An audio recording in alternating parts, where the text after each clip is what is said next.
ले रामू, कर ले जो करना है मेरी बहू के साथ। मम्मी जी, आप ये कैसी बातें कर रहे हो? पागल हो गए हो क्या?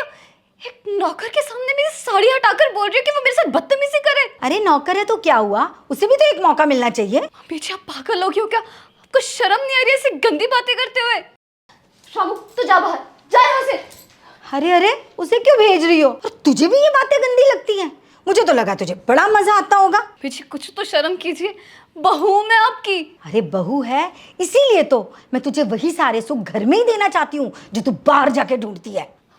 बाहर जाके मतलब? आप कहना क्या चाहती हो?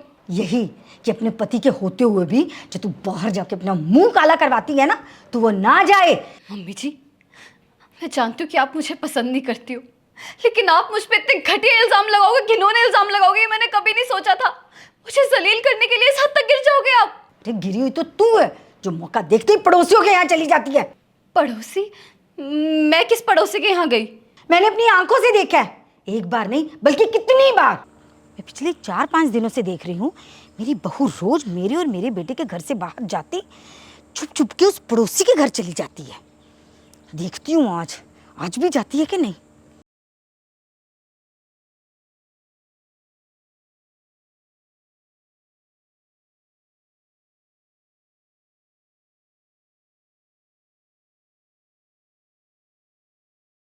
हे राम, मेरे बेटे की तो किस्मत ही फूट गई जो उसने ऐसी लड़की से शादी कर ली। पता नहीं मेरे और मेरे बेटे के जाने के बाद और क्या क्या गुल खिलाती होगी। इसको तो ना मैं छोड़ूंगी नहीं, हाथ लग जाइए मेरे। अब बोल, मेरे और मेरे बेटे के घर से निकलते ही तो उस पड़ोसी के यहाँ जाती है कि नहीं? मम्मी जी, कितनी गलत और घटिया सोच है आपकी। ये भी तो हो सकता है ना कि मैं वहां पर किसी और काम से जाती हूँ। और काम से? ऐसा कौन सा काम है जो मेरे और मेरे बेटे के घर के बाहर निकलते ही तुझे याद आता है? और ऐसा कौन सा उस पड़ोसी के साथ काम है जो तुझे टाइम का भी ध्यान नहीं रहता? अरे असल बात तो ये है कि तू एक गिरी हुई लड़की है, ये नौकर भी तेरे लायक नहीं है। मेरा बेटा तो बहुत दूर की चीज है। जाने दे मेरे बेटे को, आज ही तुम्हारा तलाक करवाती हूँ। बस मम्मी जी, बहुत बोल लिया आपने और बहुत सुन लिया मैंने। अब कुछ नहीं छुपाऊंगी मैं, क्योंकि मैंने कुछ गलत किया ही नहीं है। आप ये जानना चाहती हो ना कि मैं उस पड़ोसी के घर क्या करने जाती हूँ और किससे मिलने जाती हूँ?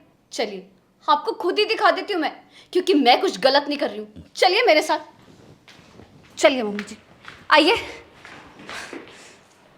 इससे मिलने आती थी मैं। ये तो हाँ, मेरा भाई करण, अपने भाई से मिलने आती थी मैं। मम्मी जी, मेरे माँ बाप के जाने के बाद उसका ख्याल रखने वाला और कोई भी नहीं था, सिर्फ मैं थी उसकी बहन। और जब भी मायके जाना चाहती थी उसका ख्याल रखने के लिए, उससे मिलने के लिए, आप हमेशा मना कर देती थी मुझे, क्योंकि आपको मेरा उससे मिलना पसंद नहीं था ना। क्योंकि शादी के वक्त हमने आपको दहेज जो नहीं दिया था, इसलिए मैंने अपने भाई को यहाँ पर बुला लिया अपने पास, ताकि जब भी मौका मिले मैं उसके पास रह सकूँ, उसका ख्याल रख सकूँ, उसे किसी चीज़ की परेशानी ना होने दूँ। मम्मी जी, आपके पास आपकी बहू, आपका बेटा है आपका ख्याल रखने के लिए, लेकिन मेरे भाई के पास मेरे सिवा और कोई नहीं है, सिर्फ मैं हूँ, उसकी बहन। बहू, मुझे माफ़ कर दे। मैंने बिना सोचे समझे तुझ पर इतने गलत इल्ज़ाम लगाए, तुझे इतना बुरा भला कहा।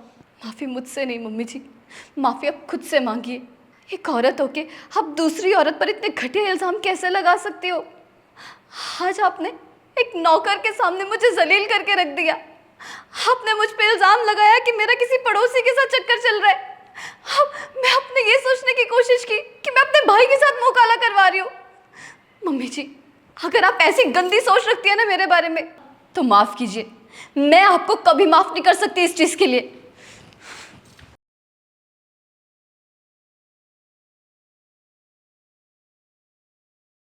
दोस्तों, जल्दबाजी में लिए गए फैसले अक्सर गलत ही साबित होते हैं, इसलिए किसी भी बात के नतीजे पर पहुंचने से पहले उस बात को अच्छे से जांच लें। अगर आपको हमारी वीडियो अच्छी लगी हो तो अपने फ्रेंड्स और फैमिली के साथ ज़रूर शेयर कीजिए और हमारी वीडियो पे लाइक और कमेंट करना बिल्कुल ना भूलें। Thank you.